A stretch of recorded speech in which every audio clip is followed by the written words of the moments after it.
हाँ जी, तो कैसे हैं आप सब? मैं हूँ आपका पारस राजपूत और आप देख रहे हैं स्टार्टअप विद पीआर। सो जैसे कि कल आपने शॉर्ट वीडियो देखी होगी, कंट्रोवर्सी और कंट्रोवर्सी जहाँ है वहाँ हम हैं। तो आजकल देश के अंदर माहौल जो है वो इलेक्शंस का चल रहा है, तो इलेक्शंस की ही बात करते हैं और बड़ी मज़ेदार बात करते हैं। तो देखते हैं किन किन पहलुओं के बारे में हमें बातचीत करनी चाहिए और किन पहलुओं के बारे में नहीं करनी चाहिए। दोनों अपने आप में बहुत ज़्यादा ज़रूरी हैं और राजनीति का मतलब भी यही है, क्या सही और क्या गलत। तो सबसे पहले हम यही देखते हैं कि हम ये याद रखें हम मुद्दे से ना भटकें। तो पॉलिटिक्स के बारे में बहुत सी अवधारणाएं जो कि हमारे सोसाइटी के अंदर बना रखी हैं। लोग ये बोलते हैं कि पॉलिटिक्स बहुत गलत चीज़ है, पॉलिटिक्स दलदल है, पॉलिटिक्स ये है वो है। तो जो ये बोलते हैं, मैं ऐसा मानता हूँ कि वो लोग ही गलत हैं। पॉलिटिक्स बहुत अच्छी चीज़ है। पॉलिटिक्स देश को बनाती है, पॉलिटिक्स देश को खड़ा करती है।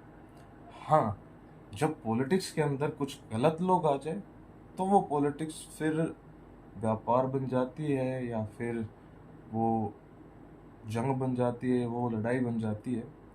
लेकिन मेरा ऐसा मानना है कि पॉलिटिक्स जो है वो समाज सेवा के लिए है। समाज सेवा करने के लिए हमें राजनीति के अंदर आना ही पड़ेगा। तो राजनीति के पहलुओं की अगर जब हम बात करते हैं तो देखा जाए तो क्या है कि देश के अंदर क्या अच्छा है और क्या बुरा, कौन सी पार्टी है, कौन सी पार्टी अच्छी है, कौन सी पार्टी बुरी, इस बारे में कैसे पता लगाएं और किस पार्टी को वोट दें। तो इस कंफ्यूजन के बीच में ही हम रह जाते हैं, सारी ज़िंदगी ऐसे ही निकाल देते हैं। एक आता है, हम उसको अच्छा समझ के वोट देते हैं, 5 साल बाद फिर वही पता चलता है कि ये भी वैसा ही है। Actually the point is that कि वो वैसा नहीं है, उसको वैसा बनना पड़ रहा है। किस वजह से? क्योंकि हमारा एनवायरनमेंट ऐसा है, हमारा कल्चर ऐसा है। हमारा जो हिंदू कल्चर है उसकी तो हम बातें नहीं करते, लेकिन जो ये वेस्टर्न कल्चर को अपना करके जिस देश के अंदर हम अभी रह रहे हैं, हम हमारे कल्चर को तो भूलते ही जा रहे हैं। तो ये सारे मुद्दे जो हैं, कल्चर, धर्म, रोजगार, ये मुद्दे एक्चुअली में मुद्दे हैं ही नहीं।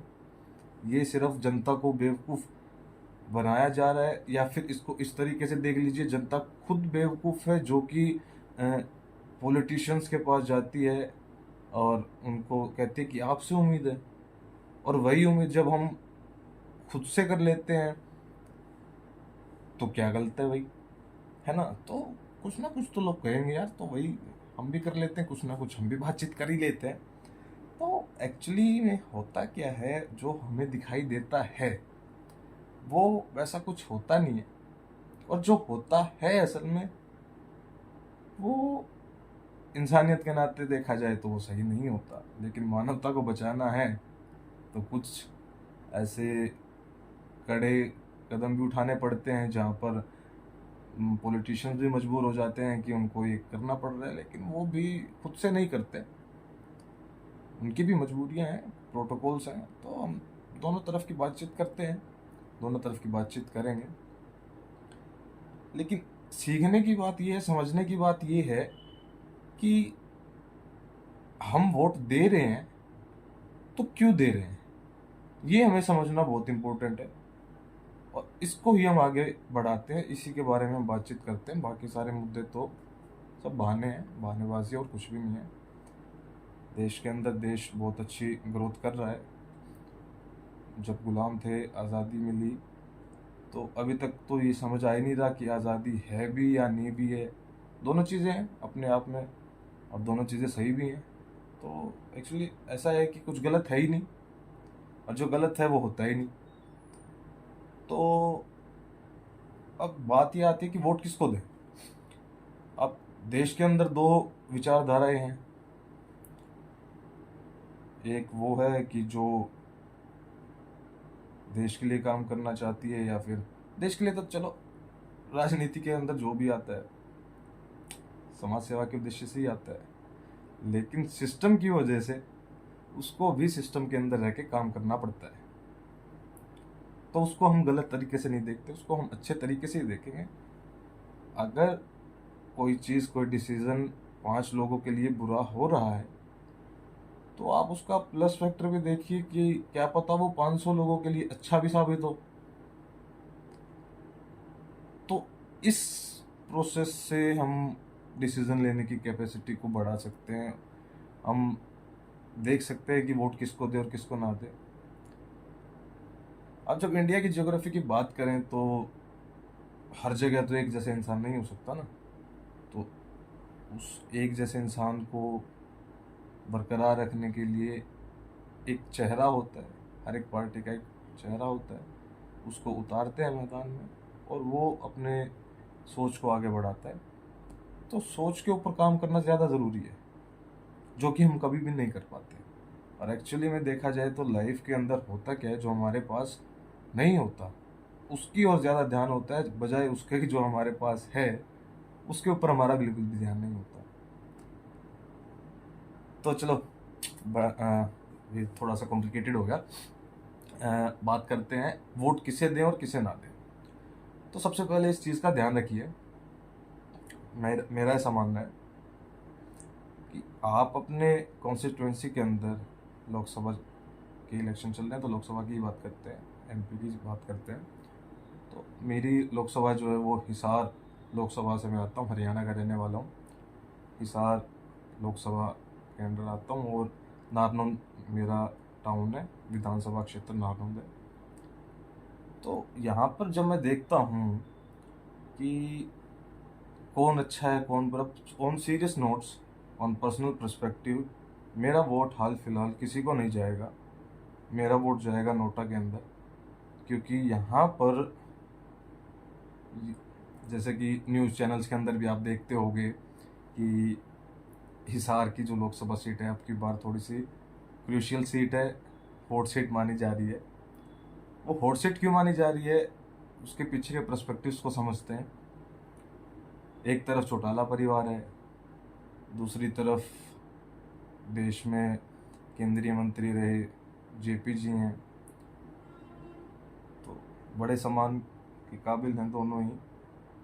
एक उप प्रधानमंत्री के परिवार से आते हैं और वो खुद भी दूसरी ओर केंद्रीय मंत्री रहे हैं, तो क्रूशियल मामला तो है। और दूसरी तरफ हरियाणा के डिप्टी सीएम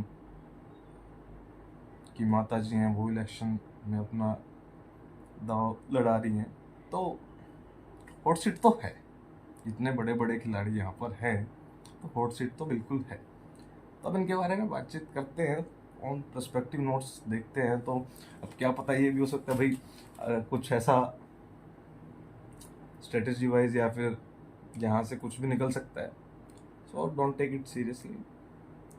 आप थोड़ा सा बस समझने की कोशिश करना है कि यूथ क्या सोच रही है, हम क्या सोच रहे हैं या मैं क्या सोच रहा हूँ। अब इसको आप चाहे परिवारवाद कह लीजिए या समाजवाद कह लीजिए या राष्ट्रवाद कह लीजिए, वो आप सबके ऊपर है। बट ऑन सीरियस नोट्स, मेरा वोट नोटा के अंदर, क्योंकि मैं नहीं मानता हिसार कॉन्स्टिट्यूंसी के अंदर ऐसा कोई भी अभी के हिसाब से एक परफेक्ट ऑप्शन जो है बन करके निकले, क्योंकि सबको अपनी ही पड़ी है। कोई सोसाइटी की देख ही नहीं रहा, कोई लोगों की नहीं देख रहा। मैं मेरे एरिया के अंदर देखता हूँ आसपास, तो बहुत सारी गलत चीज़ें भी दिखाई देती है, अच्छी चीज़ें भी दिखाई देती है। तो गलत चीज़ों को भी नहीं छोड़ा जा सकता और अच्छी चीज़ों को झुगलाया भी नहीं जा सकता। तो दोनों की बात करते हैं। दोनों की बात किस किस की करते हैं, बीजेपी और कांग्रेस की। बीजेपी नो डाउट अच्छा काम कर रही है, सारी सरकारें करती हैं अपने हिसाब से, अपने दमखम के हिसाब से सारी सरकारें अच्छा काम करती हैं। पागल तो हम लोग हैं जो उनसे अपेक्षाएं लगाते हैं, और जब अपेक्षाएं पूरी नहीं होती तो उनके पीछे पड़ जाते हैं। आप देख लीजिएगा हरियाणा के अंदर जितने भी अभी पीछे बीजेपी का विरोध करने वाले आए या फिर जिन्होंने कांग्रेस का पीछे विरोध किया, तो मैं गारंटी के साथ कह सकता हूँ विरोध भी उन्हीं लोगों ने किया जिन्होंने उनको बनाया। जिन लोगों ने उनको वोट दिया, विरोध भी उन्होंने ही किया। तो अब इस बात को इस तरीके से क्यों नहीं समझते हम कि हमने उन्हें वोट दिया, उन्हें पावर में लेके आए, तो किसके लिए? हमारे हित के लिए। तो आप इस चीज को ऐसे क्यों नहीं देखते कि वो हित सिर्फ आपका नहीं हो रहा, वहां पे पूरे समाज का हो रहा है। पूरे समाज के हित के लिए वो लोग काम करेंगे और उनको करना पड़ेगा, वो उनकी जिम्मेदारी है। अगर वो जिम्मेदारी नहीं अपनाएंगे तो कोई भी पॉलिटिकल पार्टी ये नहीं चाहेगी कि उसका वर्चस्व खत्म हो। तो दोनों पर्सपेक्टिव हैं, जनता भी नाराज ना हो, जनता भी समझने की कोशिश करे कि सारी चीजें सिर्फ आपके कैंडिडेट के हाथ में नहीं होती। प्रोटोकॉल्स हैं, बहुत सारी चीजें हैं, वो समझना पड़ेगा उन आप सबको भी कि आपने तो बोल दिया कि मेरा ये काम है, वो काम नहीं। ऐसा नहीं हो सकता, सभी के काम नहीं हो सकते, ये बात माननी पड़ेगी। आपको क्या ज्यादा जरूरी है? आपको अपनी जिंदगी ज्यादा जरूरी है, आपको अपनी लाइफ ज्यादा जरूरी है, या देश का वर्चस्व ज्यादा जरूरी है? तो अब ये तो धर्म संकट की सिचुएशन है, तो धर्म संकट में से कैसे निकला जाए ये तो महादेव बता सकते हैं। हम तो सिर्फ उनकी कठपुतलियां हैं, चल रहे हैं, चलते रहेंगे।